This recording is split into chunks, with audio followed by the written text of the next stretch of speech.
All right, 6 o'clock, we'll call the work session to order. First item on the agenda for our work session is Grace Graham, our city attorney. Do you have anything for us tonight? All right. Mayor Collins, do you have a report for us?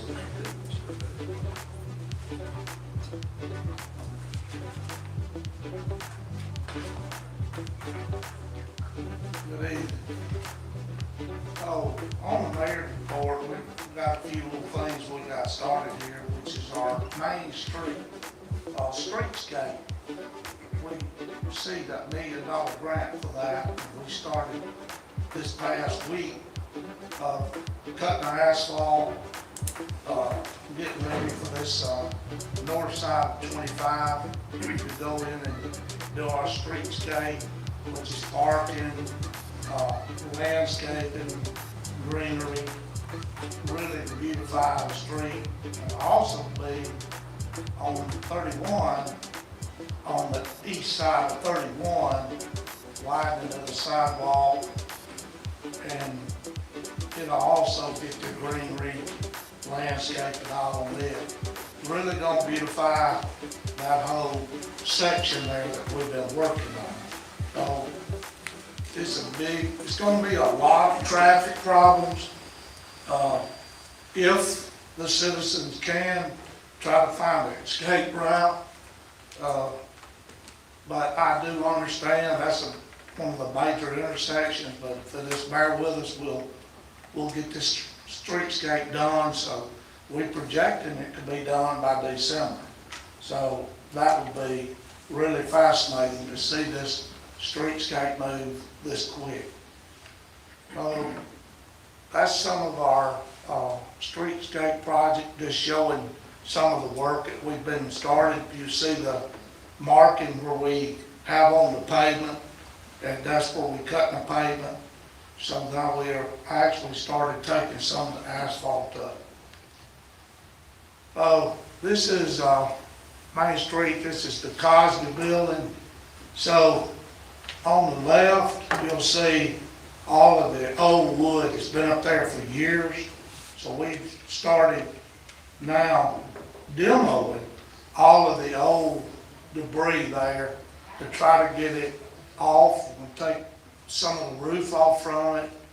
It's in pretty bad shape inside, but we've moved, this project is moving very well to try to get some of the demolition and some of the old stuff that's really dangerous, that could fly off and hit someone. So we're moving forward with that. So while I'm on that subject, I want to mention one thing to the council. Our Main Street group has met with an architect. So I would like to see our council meet with Dennis and Main Street to go over this building called Cosby Building. Is actually the old Wade Motel. Just go over everything on that, what you would like to see inside of it, and any citizens that's got any input on what they would like to see inside of it, to where we can be moving forward to engage with an architect to develop it the proper way. We've got to engage with the architect to ever be able to get a roof on it. So in the next couple of weeks, I'd love to make sure that we get this ready to go, where we can be talking with the architectural firm and moving forward with the design. This is in the historical group area, so we have to make sure that we go back with everything historical. So this part of the council just put it on the agenda quick as you have a chance to take a look at what they've got and what you think we need to do. Okay, so this is Rolling Hills. So what we're doing at Rolling Hills, we've got a gym up there. So there's been improper parking. So what we're doing in the last 2 weeks is we've hauled probably 60 loads of dirt and compacted it for parking. So that's in front of our basketball, which is our gym, this there. They're trying to get it where we've got good parking. So that's coming along. The weather's gonna be good this week, so it's moving along very well. Along with our campground up there, it's moving. So we have a lot of moving parts. So Rolling Hills, we've installed LED lighting. So we're finished with the lighting there. So I'll get my green check mark. That one's off the list. So we're looking forward for our citizens and people to be able to use it. We've got bathroom facilities there, so it's turned out very nice. We want to thank the county for their partnership in that. They've been good about partnering with us, doing projects like this. That's a good one. So the Eagles basketball community send-off is Tuesday, March the 3rd at 12:30. So on Eagle Drive. So everybody needs to park behind the fire station, and let's send them off for a state victory. We thirsty for one, so we'll be there cheering for them all to win this state title, which sure would be good for our city and our schools to end up with a #1 state title here. So our Final Four game will start Wednesday at 10:30 at Legacy Arena. So everyone that can come out and pull for them and pray for them to win will be very well appreciated. So Employee Appreciation Day is going to be Friday from 7 to 9, and we have people that's donating coffee and different things for them to be able to come by the city hall, get a cup of coffee, and enjoy just a little bit of their time and move on to work. I think that's a great thing. I hadn't seen this done in our city, period. We just want to let our employees know how much we appreciate them getting out there and working hard for us every day to make our city #1. So, ribbon cutting, Chevron Station on Highway 42 and 70 is Friday at 11:30. So at the ribbon cutting, they're supposed to have some food for everyone here. So all the citizens need to pile in there and give them something to eat. This man says he's gonna feed everybody, so he's supposed to have good old meat and three and different things in there. So we need to attend that. I think that's big for us to get some food in the city. So I appreciate it if the ones that can be there for the ribbon cutting. And I just want to say thank you for these last couple of weeks that we've been out there working hard on. And I know every one of you is seeing improvements throughout the city. You don't have to really look too hard. You see a lot going on. And it takes good leadership with this council to be able to move forward. And I just want to say thank y'all for all of your help. Hey, Mayor, question. On that, those streetscape, is that going to include the traffic lights? Or right now, it's just the... It's just the streetscapes right now. It's nothing to replace the traffic lights right now. I did hear Bill say that he's working with Alabama Power, but he is looking at the possibility of doing something with the traffic signal 25 and 31, but it's not in this scope of work. Okay. Thank you, Mayor. Next, we'll move into our council member reports. We'll start with council member Byers. Thank you. I'm going to defer to Fire Chief Kendrick, followed with Police Chief Hodge, I'm sorry. Kendrick would like to give us an update on where we are with status, and Chief Hodge would too. Thank you.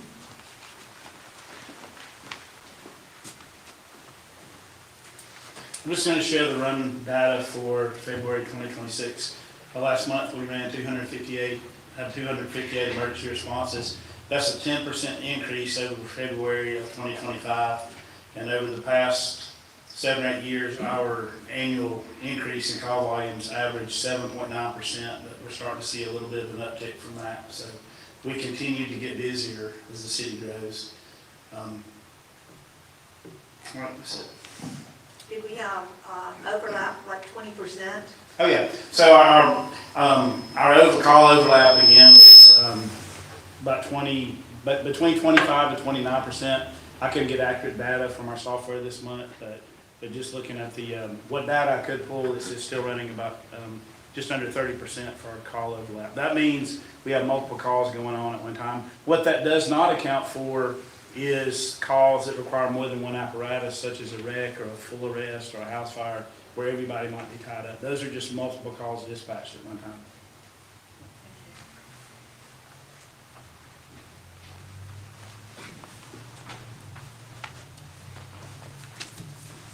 I'm not gonna go over all the February stats. I posted those. One thing I do wanna point out, though, that is striking is we had 13 mental health calls in February. Those are mental health emergencies, so we're looking at about 3 a week. And most of you know, a couple of weeks ago, we had 3 police officers in the state of Alabama that were shot in line of duty. 2 of those were during mental health calls, so that's something that's extremely dangerous, and that we continuously try to train our folks in conflict resolution and recognizing mental health emergencies and dealing with drug emergencies, drug overdose emergencies, which can look like mental health emergencies. We can't always tell the difference. So we're always striving to do our best, but it's one of the most dangerous things that we in law enforcement deal with. I got stats for 2025 and compared them to 2024, just for the whole year. And the arrests were actually down a little bit. We were 538 arrests this year, 570 last year. I think that's actually a good sign, because our guys are not working any less. They're working more, actually, and they're making really good cases. But I think it's a good reflection on what's happening in the city. And another stat that I think shows the direction we're traveling in is the number of pursuits. The first year I was here, 2020, we had 56 pursuits that year. This last year we had 14. And I believe that that's the deterrent factor of us catching people and holding them responsible, and then posting that these people are, when we can, they're being charged with felony crimes. We now have a felony pursuit statute, and we use that. And when somebody comes into Calera and commits a crime, we push our prosecutors as hard as we can to charge with the most serious charges possible. And I think what we're doing is having a deterrent effect. I think that's why our arrest numbers are down a little bit, and I think that's why our pursuit numbers are way down, which I know our insurance companies are probably going to like. For citations, we wrote 900 in 2024, we're at 1,017 in 2025, so we're up a little bit there. It's a little bit alarming, though, total calls for service. In 2024, we had 13,266 calls for service.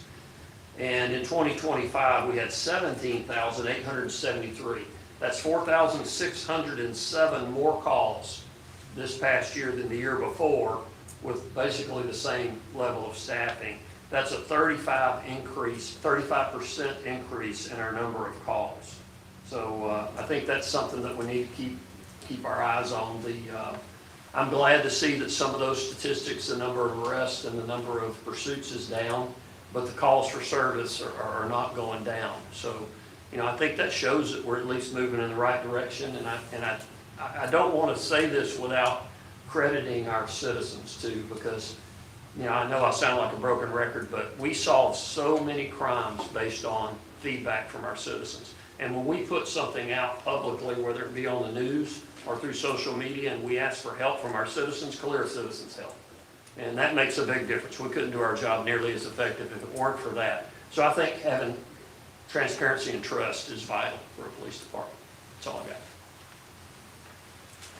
That's all I have. All right, thank you. We'll move to Councilmember Diggs. Yes, we have a few updates within Parks and Rec. On March 13th, we have the Calera Youth Parade of Teams at 6:30 at the football field. Just an opportunity for the youth athletes to see themselves on the big board and for parents to come out and see their kids in the parade. On April 25th, we have a change from previous years. Strawberry Festival will be at the track this year and not down at Ricky Cairns or Oliver Park. So small changes, so make sure we note that. So you're not at Strawberry Festival by yourself at the bottom of the hill and not equal sports complex. In the April 30th, we have Rising Eagle Golf Tournament. That'll be at Timberline starting at 8:30. And then lastly, I just want to reiterate Mayor Collins about coming out to support our varsity boys basketball team. First time they've been in the Final Four in 20 years. It was a huge accomplishment for the city of Calera. So I'd love to see the support these boys. They're playing hard, representing our city, so we want to support them. All right, thank you. Councilmember Morgan? Yes. Mayor, on the, I'll follow up on the trash on Second Avenue. I got with Roger, and he said he had already went over there earlier this month and cleaned that up. I went through it, I didn't see anything, but he said he would definitely keep a check on that. And that's all I have. And as Henry said, go Eagles. All right, thank you. Councilmember Blunt? I don't have anything tonight. All right, Councilmember Turner? Yes, a question for our attorney. Where are we in the process of the house on Woodbine? The last update I had was here at the council meeting, council member, and I'm happy to get with that staff member and see if we can figure out where we are. The last that I knew, he was trying to get with the granddaughter of the original deed holder to see if we could get kind of a family tree to notify everyone. I don't know if that's been completed or not. And as I said, this may be a situation, just at the last meeting, that you guys may want to go directly into court to get a declaratory judgment, or try to get a declaratory judgment of a nuisance. Right, so usually, in your estimation, how much time would we give a property owner if we, or someone, if we can't locate anyone in the family, how much time would we give that situation before we would take it to court or declare it nuisance? Well, I think if he hasn't been able to get with that family member, so she can identify, everyone in the family tree, that it would be a good time for you guys to consider if you wanted to move forward with the litigation. So we could do it going forward now? Yes, He hadn't heard ma'am. anything? Yeah, I'm happy to check with him, but Well, Grace, I can speak on that. okay, The letter has been sent okay. to the person that they think, the last person that paid taxes on that piece of property. Yeah. So I would think in the next week to 10 days, then we could be able to proceed by the next council meeting. We should be able to have information for us to be able to let you move forward. Okay. But he has sent all of the paperwork for them to be able to get in touch with us. Yeah, I mean, here the issue is the last taxpayer who is not a family member, and then it's also, as people die without wills, that ownership interest gets diffused through all of the generations. And so, unfortunately, here we have a situation where the original deed holders are long since deceased. Their two children, one of them also is deceased, and so you have grandchildren now. And depending on how many of them there are, that's who would have an interest in the property, who ideally would be noticed for purposes of the statute. When you don't notice them, you just run the risk that somebody's going to raise their hand, even though they haven't had the property in years, and say, hey, you damaged me because I have an ownership interest. That would be the advantage here of going to court, because you have a court order to protect the interest of the city. Okay. And the location of this property is right here in town, where you turn to go to the old ABEX headquarters where the railroad, they used to make the railroad wheels. It's on the left there, it butts up against the railroad track. So as far as the citizens knowing where it's at, that's the location that we're looking at demoing. Also, I had a question for Chief Hodge. Regarding the many calls you get regarding the traffic light at Walmart when it's malfunctioning, who would be responsible for that? Is that Aldott? Who do the citizens need to call when, because it has been doing it quite often? Well, we take the calls and we pass them on to Bill's department, and they went out. It's my understanding it started about 1 a.m. And there were 4 different times that the crew had to go out to repair it. And I believe an electrician outside the city finally repaired it, is what I was told by dispatch. So yeah, typically we get those after-hours calls or weekend calls, and that's okay. What I wanted citizens to understand, I made a post about it, is those dispatchers are dealing with radio calls, they're dealing with walk-ins, they're dealing with multiple phone lines, and they're operating the computer. And when there are multiple phone lines ringing, they might not have time to listen to, how that red light's affecting the rest of your day. And some people think they're being rude when they cut them off, and they're not. We got just a number of complaints after that Saturday. But I want citizens to understand how difficult that job is those dispatchers are doing. They take a lot of abuse, and they're doing their best, and they do a great job. Y'all probably remember, I sat there for 15 minutes one Friday, and I wrote down everything they did. And I came in and I told you guys about what was going on. I couldn't do that job. It's phenomenally difficult. They take a mountain of abuse.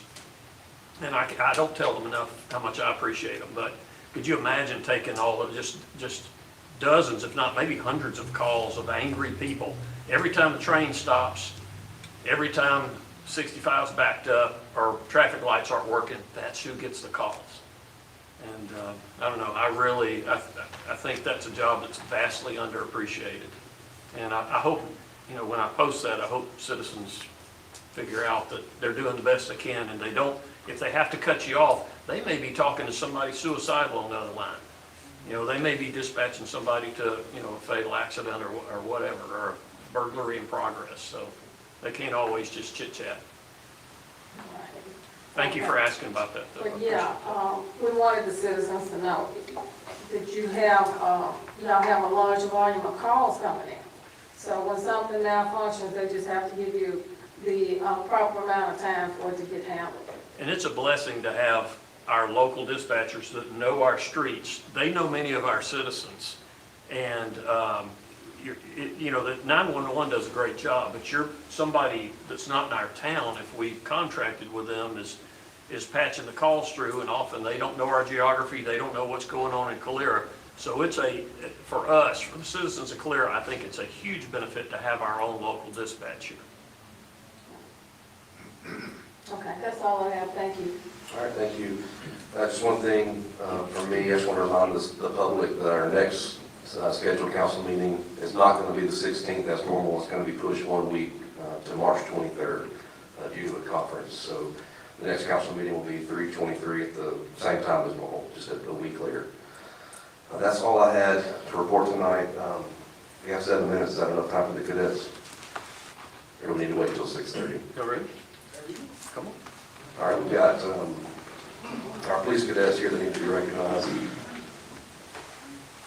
We'll turn it over to them at this time.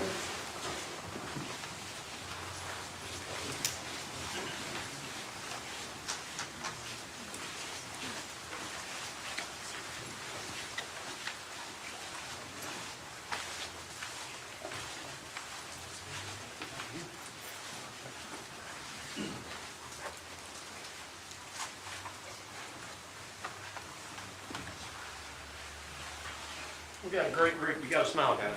We've got a great group of cadets here, and I also want to recognize looks like they don't know what they're doing, but they do.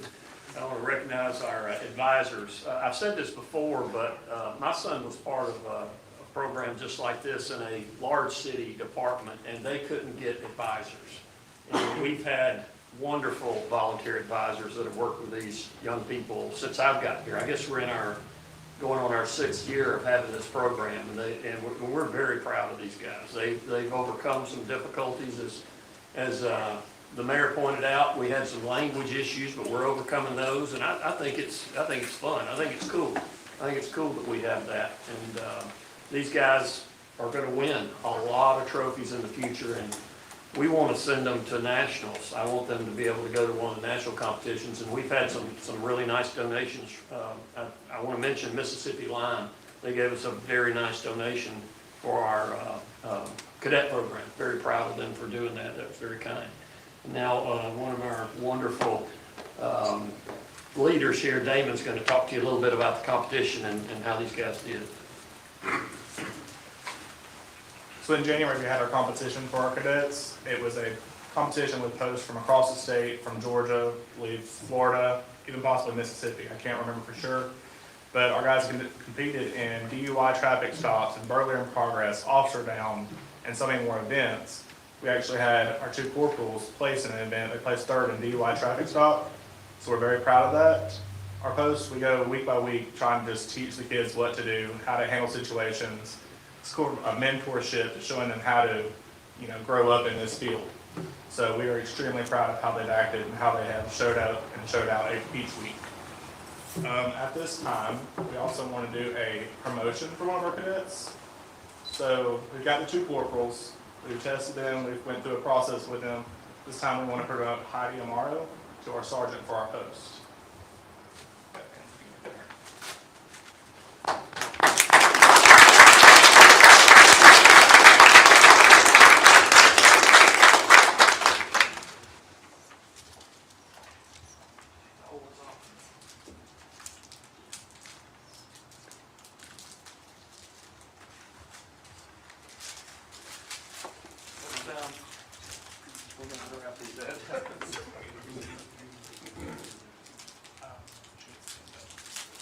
How long have you been with us, Heidi? A year. Heidi has shown leadership qualities immediately, and she's going to be a fantastic officer. And you know how we've had some that we've had in our program and they go to other departments. We're not going to let Heidi do that. Sorry,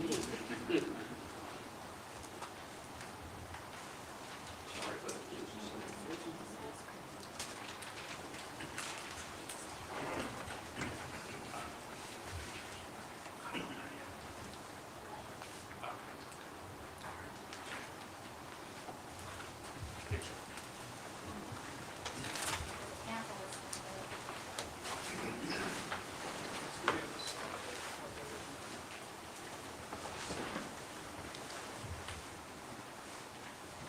should have got the old guy to do this.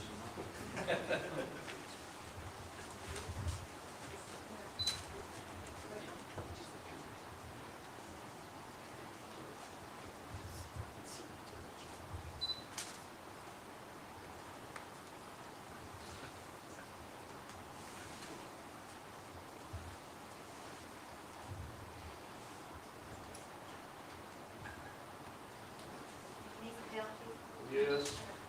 No, I got it.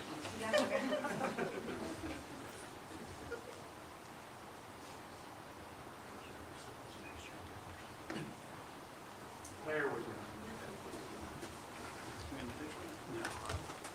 It won't be. Everybody look right here. On 3, 1, 2, 3. All right.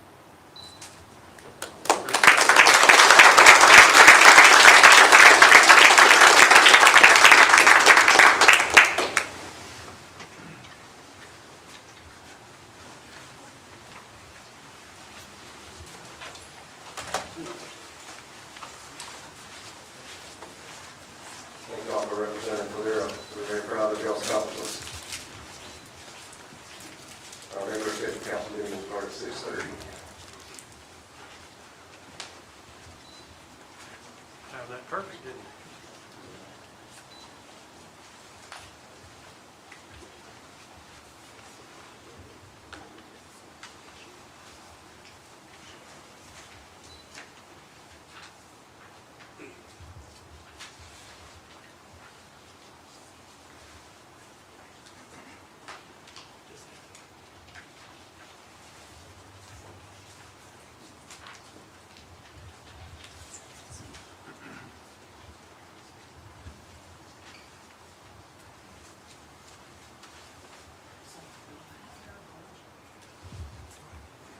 All right, at 6:30, we'll call the council meeting to order.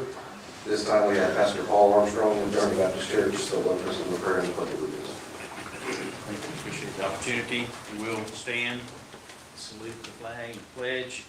I pledge allegiance to the flag of the United States of America and to the republic for which it stands, one nation, under God, indivisible, with liberty and justice for all.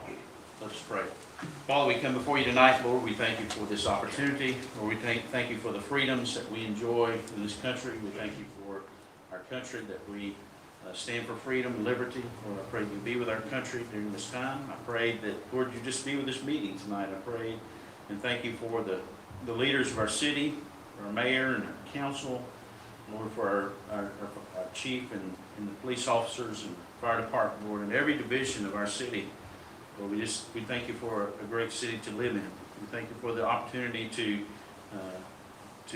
live for you in this town. And Father, we thank you for the many duties that are done through this city.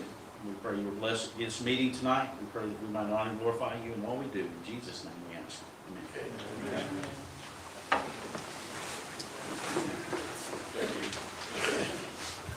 First item on the agenda is the approval of the agenda. Do I hear a motion? We have a motion, do I hear a second? I have a motion and a second. We'll roll call. Turner? Yes. Lund? Yes. Morgan? Yes. Davis? Yes. Byers? Yes. Yes. Next, we need to approve the minutes from our regular meeting on February 16th and the work session on February 16th. Do I hear a motion to approve and dispense the reading of these minutes? Make a motion. I'll second. I have a motion and a second. We'll roll call. Turner? Yes. Lund? Yes. Morgan? Yes. Davis? Yes. Byers? Yes. Yes. All right. There is no old or new business on the agenda for tonight, so we'll move into our guest portion. Each guest on the agenda will have 5 minutes to speak. First up, Main Street.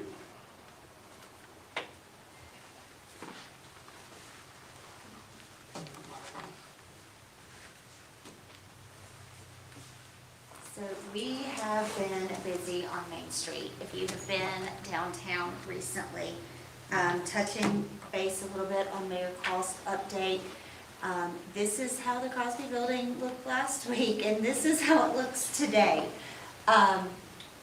We're so excited to see movement on this. There's a lot of work that needs to be done, but before crews can even safely get inside to do anything with it, it had to be stabilized and weatherized. So this is what we see right here. They're taking off a lot of the unsafe portions so that we can begin the process of getting someone in there. As you can see, the bank is coming along nicely. The stairway to heaven, as we like to call it, is in and complete, and it is looking gorgeous.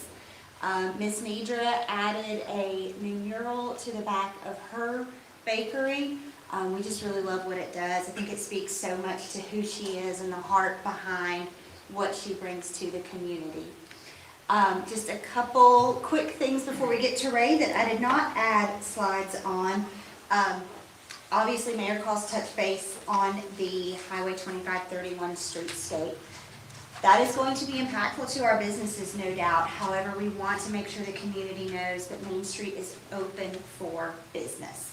We do have the back entrance. We're about 90% there on the canopy rear facade project. We are getting very close to having the pavers and the concrete going down, so it will be easily accessible. So come to Main Street, you can still get in. It might be a mess on 25 and 31, but the rear entrances are open.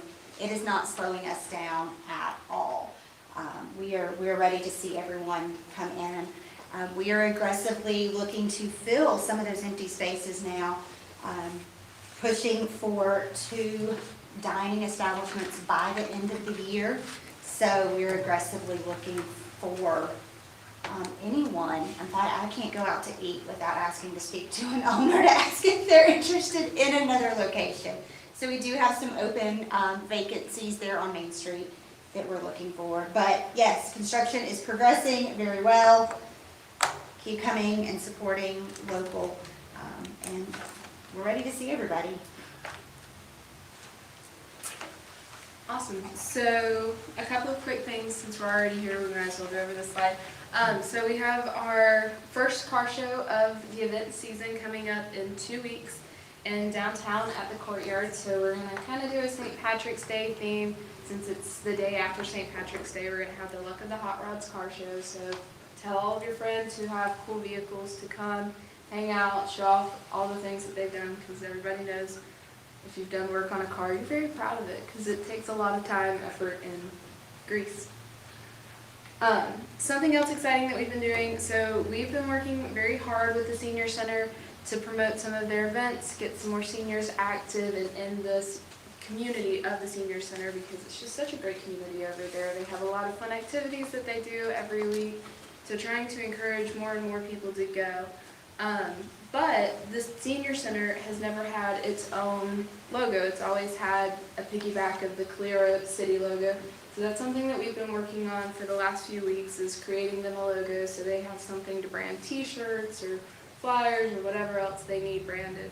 So this is kind of a mock-up that we've been working on. It's got the swing that they have outside that the seniors love to sit on and enjoy the outside. It was beautiful a couple weeks ago, so when we went for a meeting, we sat on the swing and just talked for a little while.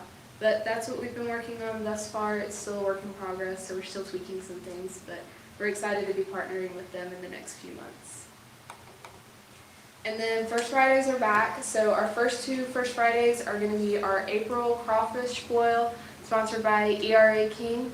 We're super excited for that. We have some awesome food trucks coming out, and yes, we have more than crawfish for our kiddos and everybody else who thinks that crawfish look like bugs, but they're good, but they look like bugs. And then in May, we have our annual cornhole tournament that supports the MS Foundation, so come out, bring the family, play some cornhole, and we'll be excited to see you guys. And this is our date list for our First Fridays. So if anybody needs a picture of our First Friday calendar, there you have it. Thank you. Thank y'all for the update. Next, we have Jacob Tidmore, Shelby County Tax Commissioner. 5 minutes to speak. Thank you. Yes, sir. Good evening. Thank y'all for giving me the opportunity to speak. I'll start out with saying if we're going to ask taxpayers to fund our government, then we need to run it with integrity, fairness, and accountability. That's what I plan to do. My name is Jacob Tidmore. I'm the current Property Tax Commissioner for Shelby County. I was born and raised in Columbiana. Still reside there with my family on the cattle farm outside of town. Graduated from Shelby County High School, married my high school sweetheart. We have 2 kids, Jackson, he's 4, and Caroline, she's 9 months. Our entire lives we've been involved in the community, whether it be sports, church, clubs, you name it. I've been with the property tax office now for about 10 years. My background is in real property appraisal. I do hold my certification in both commercial and residential property appraisal. In 2020, I was promoted to administrator, where I managed 30 employees at the Shelby County Tax Office in all aspects of property tax. Also got the privilege of getting to train under Hall of Famer Don Armstrong, which most of y'all know. He was my mentor throughout that time. After his passing, Governor Ivey appointed me in March of 25 to Property Tax Commissioner for Shelby County. Since then, we've implemented a first of its kind transparency tab on our website, so every penny we collect, we show where it's dispersed to. Also, we put a sales analysis tool on our website, so you can see what we're seeing in terms of comps and in terms of how we get to market value. So you can go on there, come up with your own market value, bring it to us. If we need to make a change, we will. We've also updated the bills to show that how to qualify for over 65s and how to apply for those, because in the past, people would struggle kind of learning that information. So we've added that to the bills as well. This is obviously not a glorious job. Not much of a politician, because nobody likes property tax. I don't either. I don't like to pay it. None of our staff likes to pay it. But right now, it's what funds a lot of the things we take for granted. Your schools, your roads and bridges, clean drinking water, first responders, you name it, this tax goes to fund it. Last year, we abstracted about $3.5 million to the city of Calera, $150 million to our schools countywide. We collect a total of $270 million around that area per year. 56% of that goes to our schools. My goal is to continue to modernize our office, make it efficient. We're already lean and mean. We're the lowest staffed office per parcel in the state of Alabama. We want to keep it that way and keep improving, and the way we can do that is through technology. I also want to increase the transparency that we have. We've done a lot of work on that, but to me, there's a lot more work to do, and that's my goals in doing this. And my kids, Jackson and Caroline, I never wanted to be in property tax. Obviously, I didn't dream about being in property tax. Started as a part-time appraiser, and then once I learned where the funding goes, once I learned kind of what it's all about, I wanted to stay in it. And a big part of that is a future for my kids. You know, with so much money going to the schools, I want to ensure they have a safe place to worship, safe place to be educated, and the funding has to happen for that to be possible, as well as the road and bridges, first responders, you know, clean drinking water and all that. So I humbly ask for y'all's support on May 19th. I will be running for re-election. It is I've put a lot of time and effort into this the past 10 years, training for this position in particular. You can't bring anybody off the streets and do this position because you're personally held liable for any collection shortfalls that'll come out of my pocket, not out of Shelby County's pocket. It comes out of mine directly, so it's easy to get in trouble in a hurry if you don't know what you're doing. And if that happens, not only the county takes a big hit, but the schools, the cities, everybody we send funding to will take a big hit. So I really appreciate y'all's time tonight, and humbly ask for y'all's support on May 19th. And God bless Calera and God bless Shelby County. Thank you. Thank you, Jacob. Mr. Gunn was on the agenda. He's not able to be here tonight due to illness. Next, we have Mark Wilson, candidate for judge.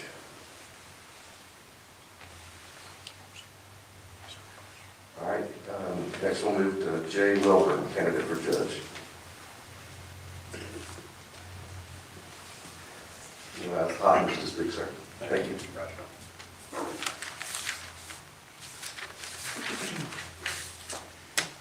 Honorable council members, Mr. Mayor, distinguished department heads, citizens of Calera. It's truly an honor and privilege to be here with you tonight. My name is Jay Wellborn, and I'm running for the newly created District Court Judgeship, Place 3, here in Shelby County. I'm grateful for the opportunity to speak with you this evening.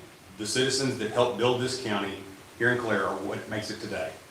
When I decided to run for this office, I built my campaign on 3 simple but powerful principles: faith, freedom, and fairness. That first principle is faith.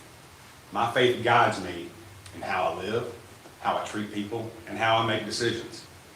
Now let me be clear, a judge does not legislate from the bench, does not impose personal beliefs into the law, but faith does shape character. It teaches integrity, humility, and accountability. And in a courtroom, character and integrity matter. When you come before a judge, you deserve someone whose compass is steady, someone who understands right from wrong, and approaches every case with wisdom and compassion. The second principle is freedom. Some of you in this room may remember or have even experienced a time when our freedom was tested. You understand that our liberties are precious. As a district court judge, I will take seriously the Constitution of the United States and the rights of every person who enters that courtroom, whether it's a person who is dealing with a property matter, a person who is accused of a crime, or someone who has a family law issue. The Constitution isn't just words on paper. It's a promise, and I will uphold that promise faithfully. The third principle is fairness. Fairness means that the law is applied equally, regardless of status, background, or circumstance. It means listening carefully. It means treating people with dignity, and it means making decisions based on fact and the law, not emotions, not politics, and not outside pressure. In district court, we handle matters that directly affect the lives of everyday people: small claims and collections, misdemeanor crimes, property matters, and family law matters. These cases may not always make the headlines, but they affect the lives of real people every single day. Now, I want to talk about something that's equally as important: experience and preparedness. Being a judge is not an entry-level position. It requires experience, discipline, and knowledge of courtroom procedures. Throughout my legal career, I have spent countless hours in courtrooms handling the very types of cases that have come before the district court system. I understand the rules and procedures. I understand the weight of making decisions that affect families and futures. A good judge doesn't go in having to learn everything on the job. A good judge walks in ready to work hard on day one. The residents of Shelby County deserve a court system that works efficiently and respectfully. Long delays, confusion, and uncertainty can be extremely frustrating. My goal is to run a courtroom that is prepared, organized, punctual, and professional. When you come to court, you should feel heard, not hurried, and respected, not dismissed. Shelby County is growing, but our values remain strong. We believe in personal responsibility. We believe in treating our neighbors with kindness, and we believe in justice that is steady and consistent. I'm not running to make headlines or for a title. I'm running to serve Shelby County. I vow to be a judge who reflects the best of Shelby County, grounded in faith, protective of freedom, and unwavering in fairness. A judge who is prepared and experienced. A judge who is steady, and a judge that you can trust. I would be honored to earn your support and your vote for the District Court Judge Place 3 on May 19th. I also want to wish the Calera basketball team the best of luck. The first time they've reached the Final Four since 2005. Go Eagles. I'm proud of you guys, and I know that you are too. Thank you, and God bless each and every one of you. Thank you. Next on the agenda, we have Chelsea Hosmer.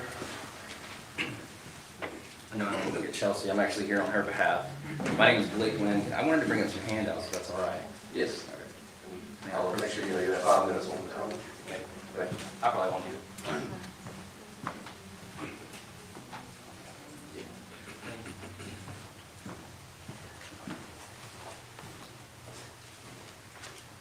So like I said, my name is Blake Wynn. I work for a local nonprofit, started here in Shelby County. I was a school teacher in Shelby County schools for some time and wanted to serve people with disabilities a little bit more all over the place. So I started a nonprofit back in 2018, and we have moved to working in 44 different high schools total. We teach people with disabilities job skills, life skills, social skills, and we help them find employment. And so I wanted to let you guys know, to spread awareness, that we're here in Calera. Since 2018, I think we've served 130 students total in your high school. And so it's been great being able to work with them, getting to know the teachers, going to proms, holding events at Valleydale Church, where we have our first, it's the first in Alabama, community-based day program. So our goal for that are adults with more severe needs. We take them into the community to learn about jobs, to learn about services that exist in the community, and to practice some fun things like bowling, miniature golf, whatever that might be as well. And then we have an in-house business. I've given you some postcards for that. We hire people in this in-house business to make fishing lures. And so we pay them $10 an hour, no matter their production outcomes, in hopes that they'll build job skills. We actually had an individual who started off working 15 hours a month, and we are now up to 15 hours a week. And so we've made huge leaps and bounds in progress for him. And in our day program, we have currently, I think, 3 from Calera that drive up 5 days a week. And so we're excited to be able to serve your community and others. So if you have family members, or if you know people that might need services, if they're in high school or adults, we love serving them, and we love doing it by hands-on experience. So we'd love to help out any way we can. Blake, quick question. Yeah. I've been sitting here trying to figure out where I knew you from. Uh-oh. Do you remember? I don't. My vision's terrible, by the way. If I'm not mistaken, did you remember Kayla Hall? Oh, yeah. Okay. That's where, yes, that's where I remember you from. Okay. Were you with him working I on did. I thought Sure so, did. yeah. It looks great. Just trying to put your face to it. I knew I remember you, I Yeah. was just trying to put it together. I love Caleb. Yeah, Great good guy. to see you. Mhm. Good to see you too. Another question. Yeah. Where can people buy the baits from? So exceptionalbaits.org, if you look up Exceptional Baits, it's pretty much the only website like that. So you'll find it there. We try to come to community events too. If y'all ever have one, we're happy to show up, set up a booth. We have individuals that come and do sales. They might be a little pushy, but we're working with them. So just give them grace and buy something, and they'll feel better about it. But yeah, online's great, or at any event. Thank you for what you did. Yeah, thank you for coming in and informing us. Absolutely. You're welcome. Thank y'all. All right, next on the agenda is Brenda Lewis. Are you here? All right, next we have Carl Durfler. You step forward to the mic, 5 minutes to speak. Thank you very much. First off, let me say thank you to the city for building the Calera soccer complex years ago. That was a huge investment, in the youth of this town, and from what I have seen, is paying off tremendously. I've helped coach the high school boys team. I'm coaching the JV team right now. My son is there coaching a JV game tonight because I'm here. And this is one of his best friends, Marcel. And they were on the team that made it to the Final Four their sophomore year. So I was glad to see the appreciation for the Final Four basketball team. They made it to the Final Four in soccer. And the complex has just been great for a lot of kids. Now we would like to take it to the next level. I'm gonna give you a So, basically what we are hoping to do is to bring a semi-professional soccer team to Calera. Our home field would be at the Calera Soccer Complex. So, Marcel and my son have spent a lot of time filling out the applications in order to get a franchise here, basically. It'd kind of be the equivalent of single-A baseball, as if we were to get a single-A baseball team, but at the soccer complex.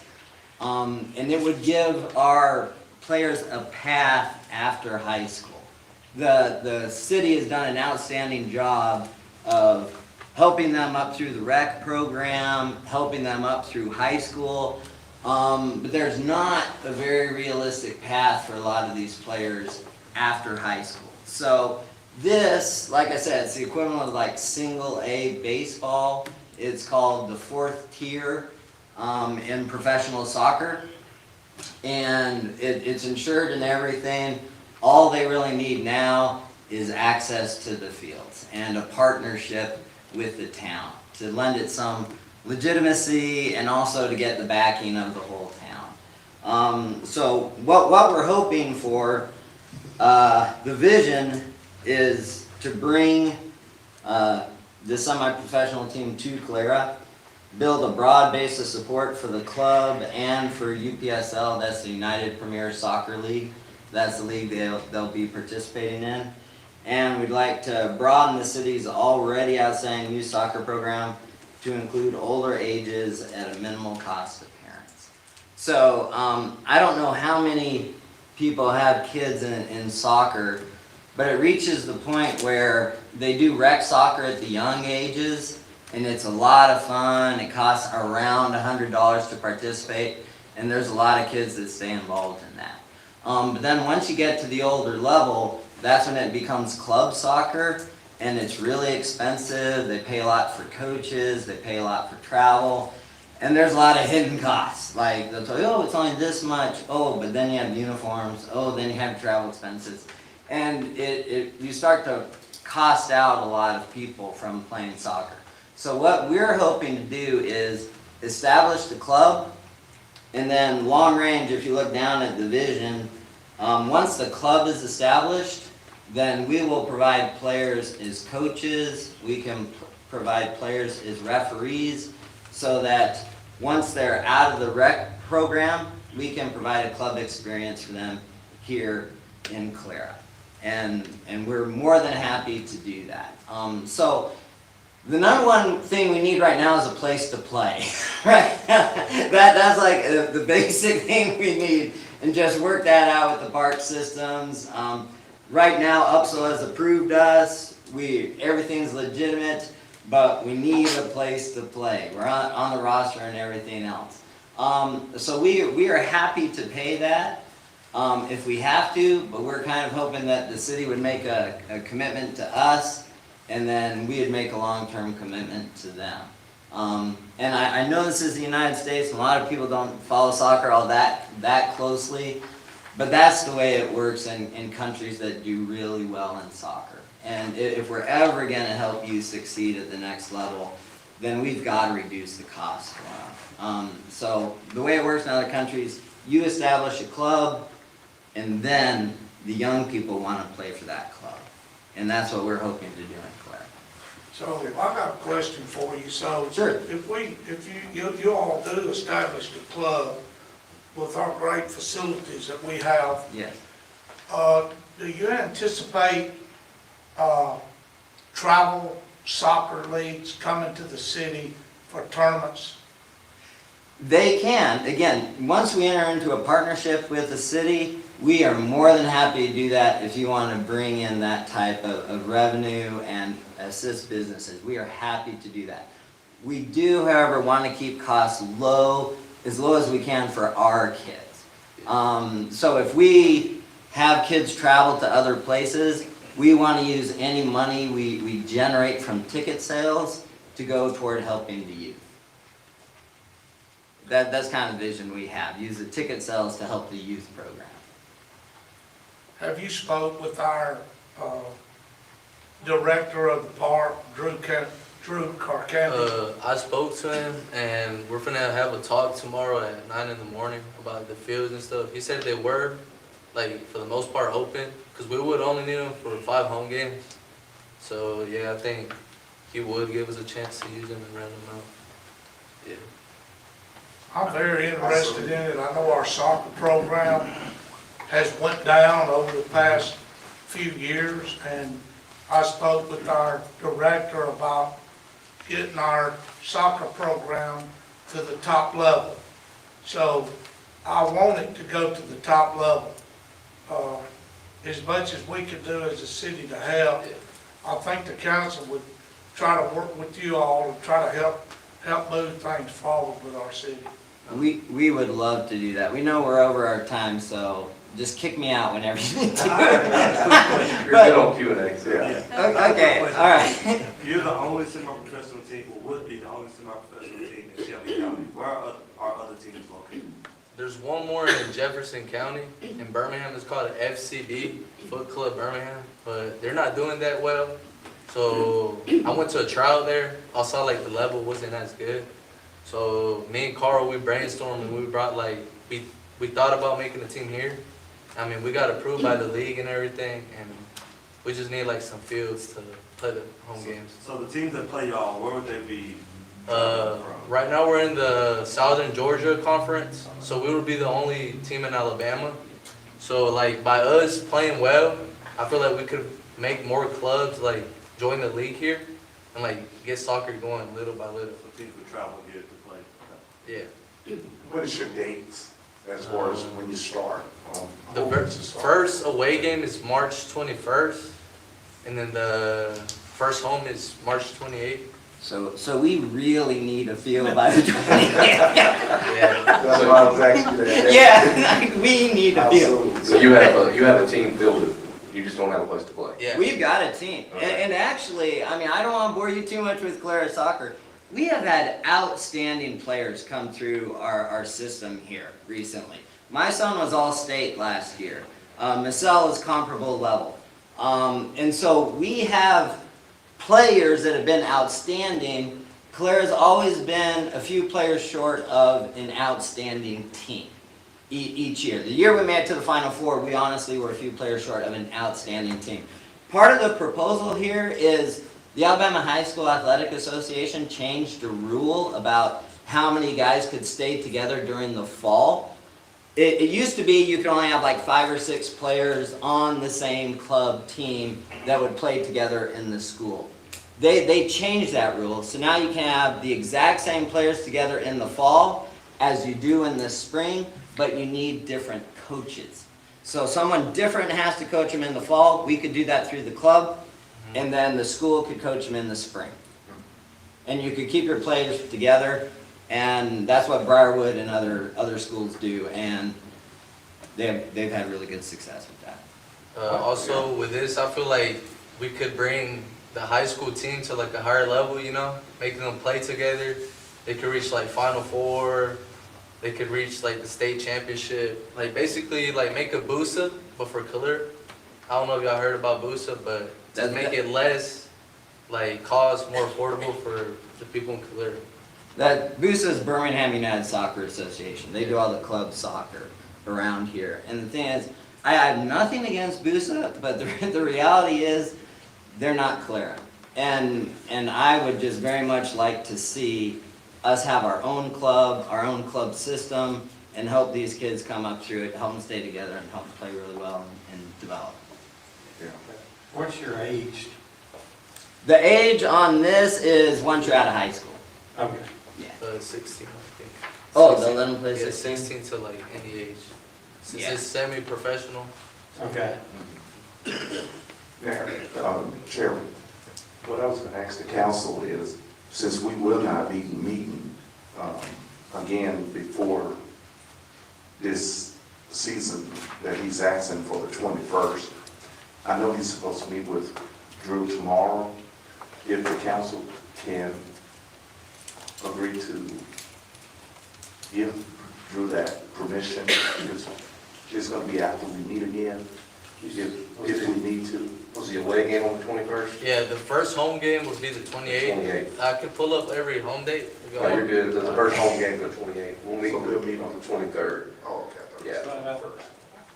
I think they need to kind of know Yeah. that. I mean, time. what's, I got the times. So what time are you meeting Drew tomorrow? 9 in the morning. In order to work out field rental agreements and that kind of thing? He told me for the most part it's open, just one date, the Strawberry Festival, I believe. But we could play after the festival ends too. Okay. The only thing, The school, as long as it doesn't Yeah. interfere with the Right. I mean, school schedule. Right, I don't know that you need the council blessing. If you work out with Drew that the schedule's available, you'll work out your rental agreement. I mean, it's no different than any travel tournament or anything else. Right, I don't think they are. Right. I'm not sure, I don't believe. Yeah, I guess that's what we were saying is, I'll be 100% honest. Marcel and Matthew have done this whole thing. I told them I would come here tonight just to represent. They're out of money. And so, there's like, if we could get the fee waived, we'd really appreciate it. yeah, we'd have to act on that. Yes, yeah, that fee is way out, so. Yeah. Right, so if you're asking for that, does the council want to move on that tonight? We have insurance. Yeah, that's the kind of stipulation we need to get on. Right. Whatever keeps us out of trouble. And we just make sure Drew take care of all that. I mean, that's his responsibility. We have an attorney here, do you see anything that would prevent us from doing it liability-wise? Well, I think, you probably have procedures in place, right, to rent fields and facilities to outside, to non-city entities. Right. So you need to follow all those rules. To the extent you want to make an exception, you need to think about the next person or Right. entity that wants an exception to that rule. There may be reasons to do that here, that's up to you guys, but, I mean, obviously, anybody, well, I would think your rules provide for liability insurance in your entity. That certainly should be something that you would want to require. And then your own liability insurance, you should look at that and make sure it's covering, injuries at the facility. Yeah, I just want to make sure we cross all those, check all those boxes with Drew tomorrow before we promise anything that we're not able to follow through on. I think we can agree if it meets all the criteria that we can waive the fee and then work it out with Drew. I mean, it's. Unless that, excuse me, if I interrupted, Councilman, unless that is, required by your ordinances, I mean, that's probably an administrative decision that can be done by the mayor and his staff. Yeah, What so. do you know what the fee is, Henry, for building? Want to say 200 for pressure, but I'm not really so sure. I think for me, like she's made a very point with exceptions for other clubs, but for them giving back benefits for Calera with, I guess, like looking down at the people playing, they give half the ticket sales to Calera, and also create a program, like a pipeline for youth soccer for Calera. I think this is ahead of the game, and feel like they've got other schools that they're competing with, the Briarwoods, the Trussville, I know Trussville has a program to do it. I think this is a game with them, and I think more sports should look into things like this. It's going to help Calera get ahead, athlete-wise. That's a good point. It's more of an investment. Basically. So if it falls under your admin power, if the council's okay with giving the mayor the authority to work with Drew tomorrow? Okay. All floor? Okay. I agree. Okay. So we just need a motion to give the mayor that authority, or we? Well, I mean, I would think you're already working with outside groups to rent facilities that doesn't normally come before the council. That's correct, yes. Okay, so I would think this falls under his authority. I mean, if he needed something extra to waive fees, he could come back to you guys on the 23rd. It seems like everybody's feeling really good about it. So I would urge just maybe slow down, let people talk, and make sure they've got the insurance and all that in place. And then, if the mayor needs to make a recommendation, you guys have, time before they have their first home game. Sure, yeah, I can meet with Drew tomorrow, get all those details ironed out, and relay over to the mayor and Councilmember Davis. He works with the Park and Rec. So if I could exchange contact information, that'd be great. And I think we'll have everything we need. Super. All right, Thank you thank very you. much. Thank you. Really appreciate it. Thank you. All right, that was all from guests on the agenda, but we do have public comment next. So for public comment, we have Ms. Erica Hopkins. If you'll step forward for public comment, we have 3 minutes on the timer.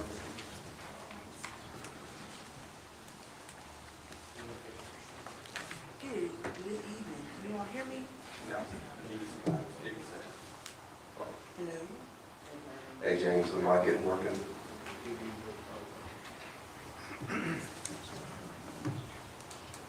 Bear with us one moment, he's coming. Okay.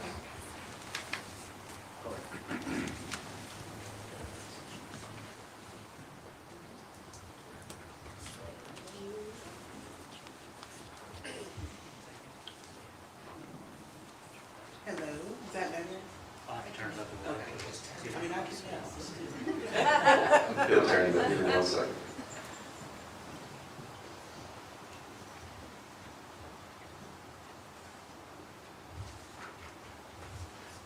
All right, try it now. Hello? Hello? All right, yeah, you go ahead. Okay. Good evening. My name is Erica Hopkins, and I'm here on behalf of the Arc of Shelby County, asking if the city of Calera will pass a proclamation to make March 2026 Developmental Disability Awareness Month. Now I'll read the proclamation here. Whereas developmental disabilities affect millions of individuals as well as concerned family and friends, and whereas people with developmental disabilities come from diverse racial, ethnic, educational, social, religious, and economic backgrounds, and are valued members of society who strive to enjoy everyday life. And whereas developmental disabilities continue to be marked by stigma and discrimination based on preconceived notions and misinformation, and March is National Developmental Disabilities Awareness Month, which seeks to increase public awareness about developmental disabilities and promote greater understanding of the issues affecting people with developmental disabilities. The Awareness Month also seeks to show that people with developmental disabilities are vibrant and vital members of our communities, and new opportunities have been created through accessible training initiatives and services that allow those individuals, those with developmental disabilities and their families to increase their knowledge and participation in advocacy, support, and disability services. This training, education, and skill building has brought about significant changes in public perception of young people and adults with developmental disabilities, opening new doors to independent and productive lives. And the desire to maintain family relationships is of the utmost importance in to an individual's health, well-being, and happiness. It is important to provide the needed supports that can enable individuals with disabilities to live in family homes or their own homes, increase independence, employment, and access to all services afforded to all citizens. Now therefore be it resolved by Mayor Cost and the Calera City Council, do hereby proclaim March 2026 as Developmental Disabilities Month, and reaffirm our commitment to the developmental disabilities awareness by recognizing the many accomplishments and contributions made by those with developmental disabilities on the second day of March 2026. Thank you for that. Can we get that on the March 23rd agenda to recognize that formally? All right. Thank you so much. Thank you. That's all that's on the agenda for tonight. Do I hear a motion that we adjourn? Mayor, second.